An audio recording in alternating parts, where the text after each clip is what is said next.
How's it going, everybody? John MacLennan here, and in this video this is going to be a part 3, a continuation of the study we've been doing on JJ Cale's song Cajun Moon. The first lesson that I posted covers how to play the chord changes, and you can do all of that with one chord grip. The second one shows you how to play the guitar solo note for note. And today's video is going to be more of an analysis of sort of the thinking behind the solo. So you want to break down these licks and start to understand why this sounds so good and why it works against the chords. Now, before we dive into it, I want to hook you up with something right away at the first link down below. I've got a free tab sample pack that you can get that goes along with lessons here on my YouTube channel. So if you get value out of just watching my videos, you're going to get so much more out of being able to see all the handouts that I have for these lessons. So check that out as my gift to you at the first link down below. And with that said, let's talk about this solo. Let's talk about 3 main takeaways from JJ Cale's Cajun Moon solo. Now, I'm going to play it for you first, and then I'll talk about some of these ideas and the 3 takeaways. Here's what it sounds like. 3 and 4 and...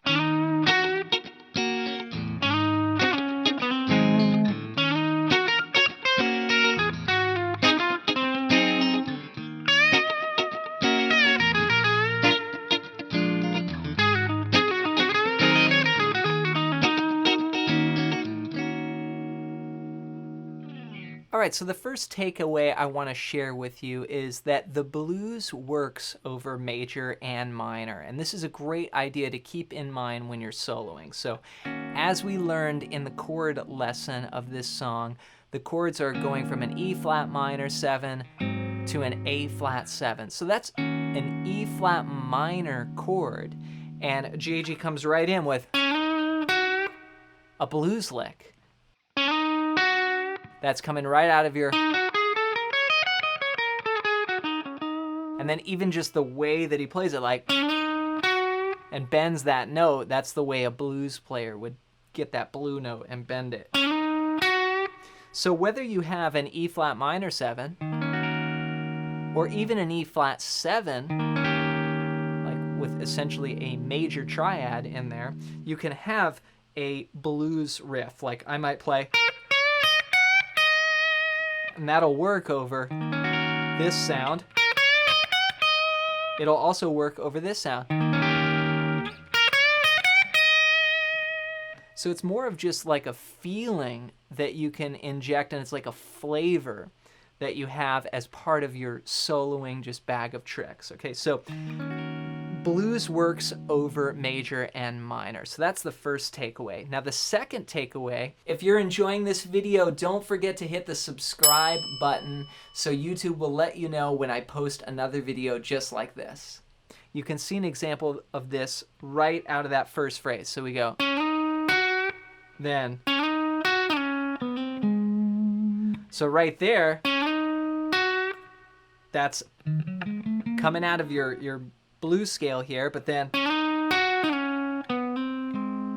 So what's that? There's already, right in bar 2, a bunch of notes that are not in the scale, and this is what you want to understand. You want to understand that these players aren't thinking about scales.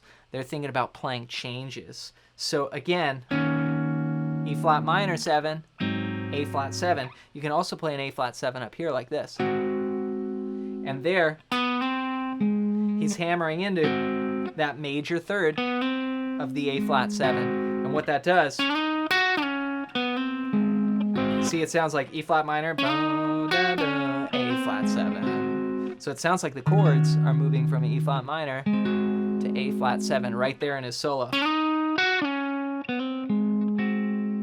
So that's tip number 2, is that, you know, these great soloists aren't just thinking about playing out of a scale, they're thinking about playing the changes. And a lot of times that means hitting all the notes, you know, a bunch of notes, like right there, this note and this note are not in the blues scale. If the blues scale, see that's a B and a C, but when I play this,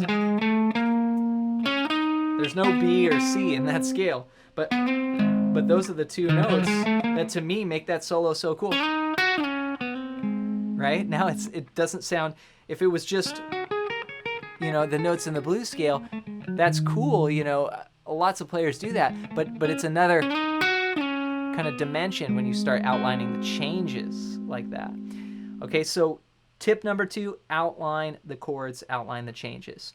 Okay, and then the next thing I got out of this is his use of bends. So the next phrase goes like this: 3 and 4 and 1.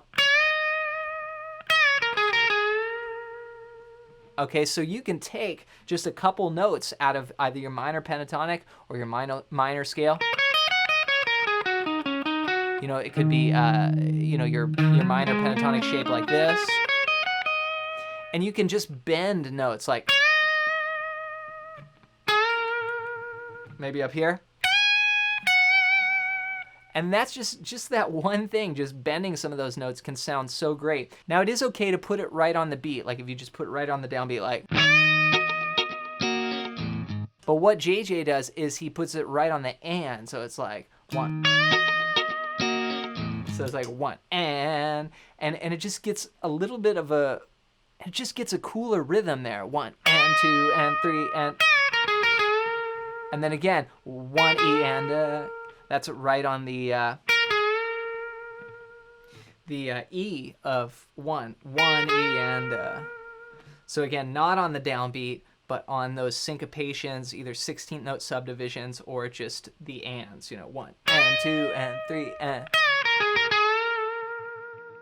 So that's tip number 3, is use those bends and then experiment with them on the offbeats. So I'm going to play a solo now, and I'm just going to mix some of these ideas together. I'm going to play some bluesier ideas. I'm going to try and outline the chords for another flavor, and then of course use some bends on the offbeats. Here's what that sounds like.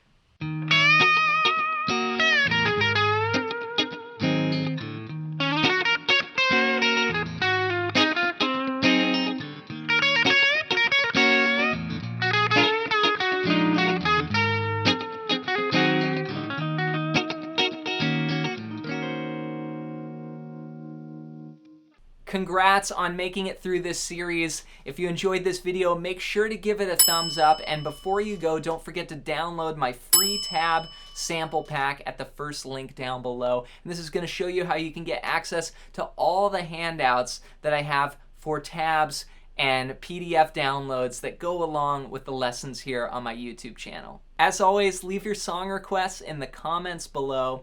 Thanks for your support here on the channel, and we'll see you in another video real soon.